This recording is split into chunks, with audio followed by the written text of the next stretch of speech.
Bosh prokuratura huzuridagi iqtisodiy jinoyatlarga qarshi kurashish departamenti hududiy boshqarma bo'limlari tomonidan firibgarlik hamda korrupsiya bilan bog'liq holatlar fosh etilmoqda. Xususan, departamentning Sho'rchi tuman bo'limi hamda boshqa huquqni muhofaza qiluvchi organ xodimlari hamkorligida tezkor tadbir o'tkazildi. Ma'lum bo'lishicha, 1989-yilda Sho'rchi tumanida tug'ilgan fuqaro boshqa bir shaxsning turmush o'rtog'iga tayinlanishi kerak bo'lgan jazoni go'yoki sud idoralarida ishlovchi tanishlari orqali yengillashtirib berishini va'da qilib, buning evaziga 1000 AQSh dollari talab qilgan. Shu tariqa tumanning Ko'klam mahallasi hududida o'tkazilgan tezkor tadbirda fuqaro kelishilgan mablag'ning 300 AQSh dollari va 8 million 400 ming so'mini firibgarlik yo'li bilan olayotgan vaqtida ashyoviy dalillar bilan ushlangan. Shuningdek, ariza bilan murojaat qilgan fuqaro Qo'qon shahridagi oilaviy poliklinikalardan birining xodimi uni 950 AQSh dollari evaziga shahardagi shoshilinch tibbiy yordam kompleksiga ishga kiritib qo'yishni va'da qilayotganini ma'lum qilgan va holatga qonuniy baho berishni so'ragan. Murojaat egasining arizasi asosida o'tkazilgan tezkor tadbirda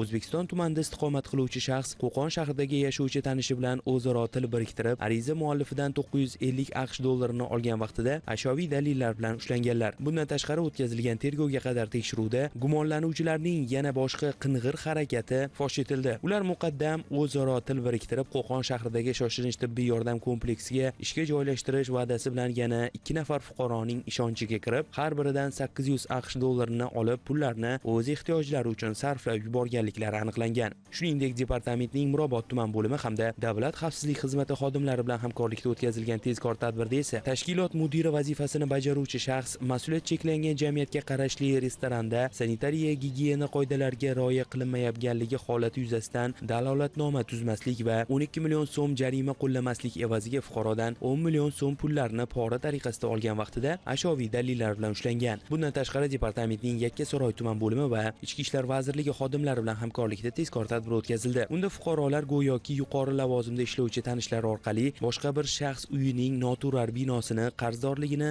dasturdan o'chirtirish va qarzdorligi mavjud emasligi to'g'risidagi ma'lumotnoma rasmiylashtirib berish evaziga 300 AQSh dollarini firibgarlik yo'li bilan olgan vaqtida ashyoviy dalillar bilan ushlangan. Hozirda mazkur holatlar yuzasidan jinoyat ishi qo'zg'atilib, tergov harakatlari o'tkazilmoqda.